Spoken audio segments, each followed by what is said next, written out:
Diomaye lillahi wa rasuli Diomaye génnal ci li nga ne ku la ko waxul mu ngi lay nax na Pastef jiite réew mi na Pastef diriger réew mi askan bi Pastef la ñu dénk réew mi Pastef la ñu votel ndax Pastef daf leen jaay programme boo xam ne ñoom ñëpp d'accord nañ ci ne Pastef doxalal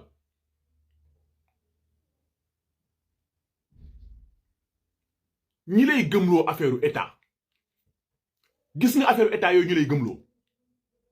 wëyi état diplomatie état nangam sangam état du loolu la ñu nekkoon indépendance ba léegi 1960 ba léegi ci loolu la ñu nekkoon te ndóol mi ñu nekk yépp moo ñu ci dugal état moo ñu dugal situation bi ñu nekk kon génnal ci mbir moomu gis nga Maroc buur lañu yor buur bu nee waaw la bu nee déet la te tey Maroc bokk na ci dëkk yi gën a développé en Afrique ndax gis nga affaire état yooyu noonu moo arrangé tubaab bi moo tax tubaab bi tegal ñu système boo xam ne système bu naqari ci système boo xam ne maanaam pour nga am souveraineté day metti système boo xam ne pour nga am souveraineté day metti tubaab bi système boobu la ñu tegal jëlal tey conseil constitutionnel juróomi ñaari nit yoo xam ne Macky Sall moo leen tabb maanaam président mooy tànn juróom-ñaari nit ñu am pouvoir boo xam ne kenn mënu ci dara nommé leen pour un mandat de 6 ans ñu am pouvoir boo xam ne assemblée mënu ci dara premier ministre mënu ci dara kenn maanaam ñoom amuñu chef conseil constitutionnel amuñu chef kenn chefewu leen tey ñoom rek bu leen neexoon dugal réew mi ci kaw ñoom bu leen neexoon ñoom rek ñu dugal réew mi ci kaw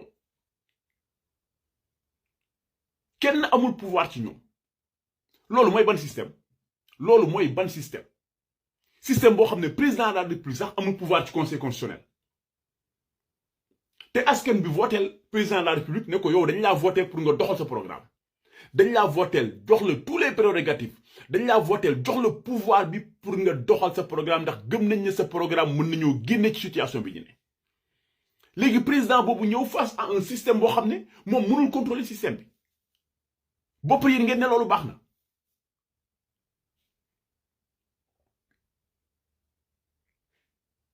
président leen rek la mën ci conseil constitutionnel xam ngeen mooy lan muy déclencher référendum pour wàññi seen mandat wala changer seen système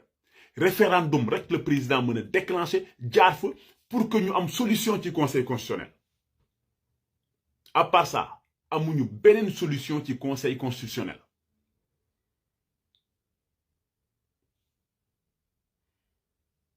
da ngeen yaakaar ne tubaab bi ba muy teg son système administratif là pour pays africain yi tubaab bi da koo teg noonu rek dem yoonam tubaab bi dafa créer ay contre pouvoir yoo xam ne daf leen di permettre ñu mën a contrôler président de la République léegi ñun kañ la ñuy génn ci loolu ñun kañ la ñuy génn ci système étatique boobu moo tax man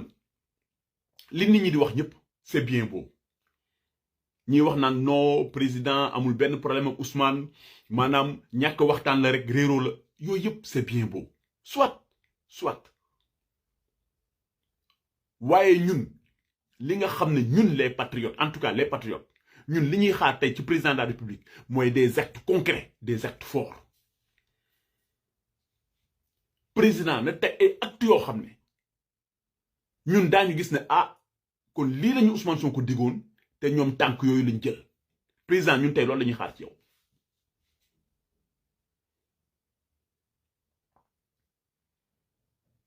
ministre de l'intérieur ministre de la justice man awma benn problème ak ñoom wax dëgg yàlla awma benn problème ak ñoom waaye dafa fekk ne ni ñu bëggee réew mi dox ak suñu programme ni ñu ko bëgg tëralee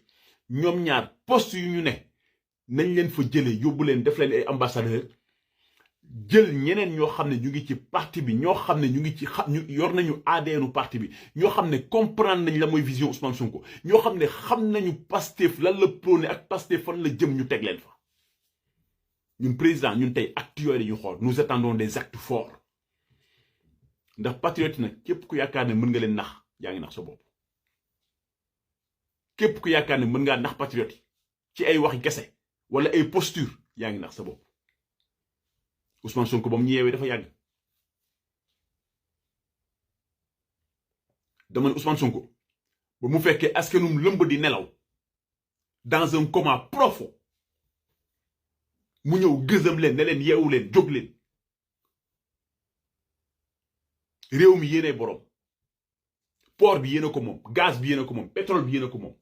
lépp nekk ci réew mi yéene ko moom kenn ëppalewu leen ci.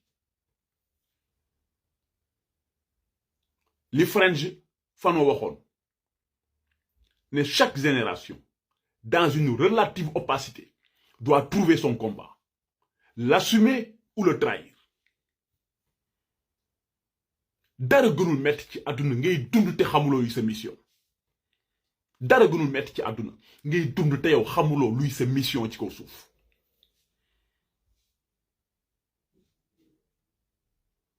dara gënu ko metti. yàlla baaxee ñu Ousmane Sonko mu ñëw gëzëm ñëpp ne leen hey mission baa ngi nii man nangu naa sacrifier lépp pour que ñu assumer ko li ñu ciy fekk ñu ci mais nañ ko assumer. Ousmane a donné un sens à l'existence de certaines personnes d'une masse yoo xam ne ñu ngi nekkoon Sénégal nekk ci coma bu metti.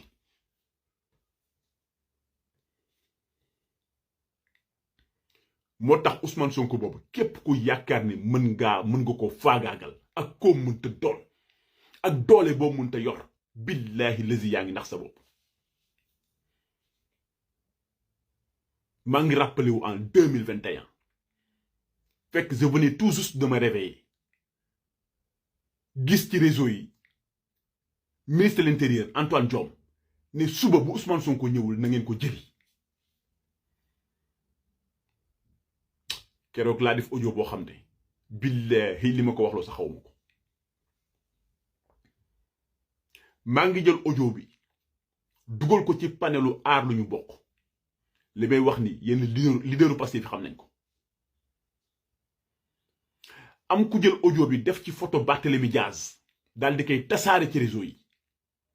mu mel ni Barthélémy Diaz moo doon wax te fekk man mi maa doon wax. audio boobu maa ngi naan Macky Sall président Macky Sall bis boo laalee Ousmane Sonko billahi lazi keroog ngay gis lan mooy manifestation. da ngay dégg manifestation rek waaye keroog ngay gis lan mooy véritablement manifestation bis boo laalee Ousmane Sonko te billahi ni ma ko waxee woon noonu la demee. parce que ku laal Ousmane Sonko ñun li ñu yëg ci suñu xol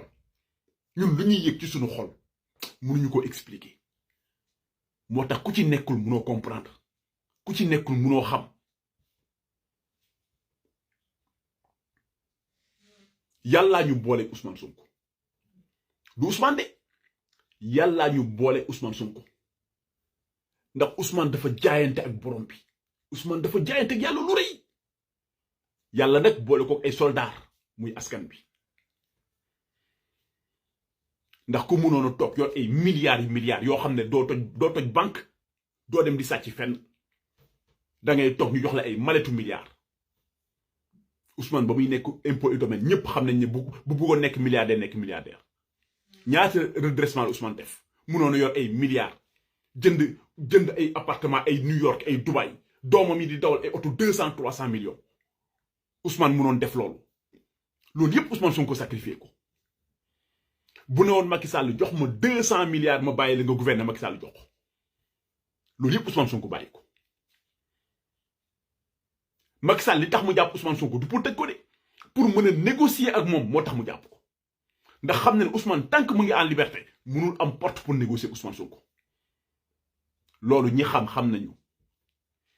Ousmane sacrifié loolu yëpp ngir askanam ngeen yaakaar ne mën ngeen koo faagaagal